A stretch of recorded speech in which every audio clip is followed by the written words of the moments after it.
Est-ce que vous croyez qu'il est possible de construire un château japonais en une nuit? Ça paraît totalement impossible. Et pourtant, c'est le surnom qui a été donné au château de Tsunomata. Alors à votre avis, possible? Pas possible? Histoire ou légende? Oh bah ça me semble évident, c'est encore une légende. On parie?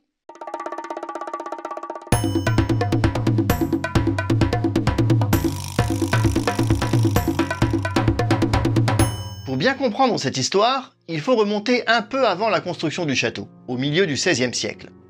C'est là qu'a lieu la rencontre entre deux hommes qui sont encore loin d'avoir une grande réputation, mais qui connaîtront plus tard une histoire retentissante, au point que leurs noms sont parmi les plus connus de l'histoire du Japon aujourd'hui.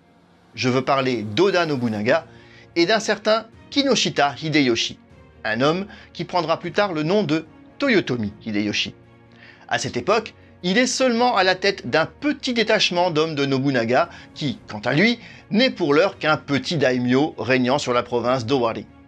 Mais Nobunaga tente depuis longtemps de conquérir la grande province voisine de Mino. Celle-ci était autrefois dominée par son beau-père, Saito Dosan, mais à présent, elle est dirigée par le petit-fils de ce dernier, Saito Tatsuoki. Tatsuoki marche sur les traces de son père, lequel s'était quelques années plus tôt rebellé contre Dosan. Il est donc devenu l'ennemi de Nobunaga. Mais les forces de Mino sont puissantes et le jeune Nobunaga a bien du mal à conquérir cette province. C'est alors que Hideyoshi s'engage à réussir le tour de force de prendre un territoire stratégique à la confluence de deux rivières et d'y bâtir un château. Il prétend même pouvoir le bâtir en une seule nuit.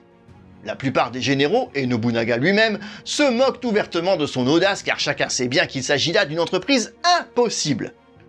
Mais Hideyoshi était un personnage particulièrement habile et rusé. Le fait est qu'effectivement, le château fut bel et bien bâti en une nuit.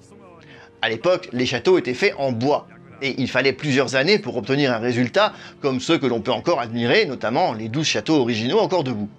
Mais Hideyoshi et sa petite troupe parvinrent néanmoins à dresser les premiers murs de défense et les tours de guet du château, de manière très sommaire bien sûr, en une seule nuit.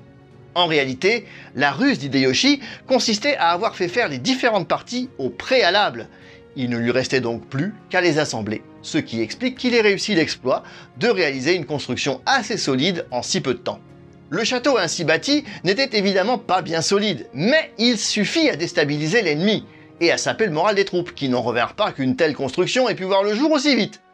Nobunaga put ainsi lancer une nouvelle attaque depuis l'ersatz de château bâti par Hideyoshi et finit par vaincre son ennemi Tatsuoki et conquérir Mino.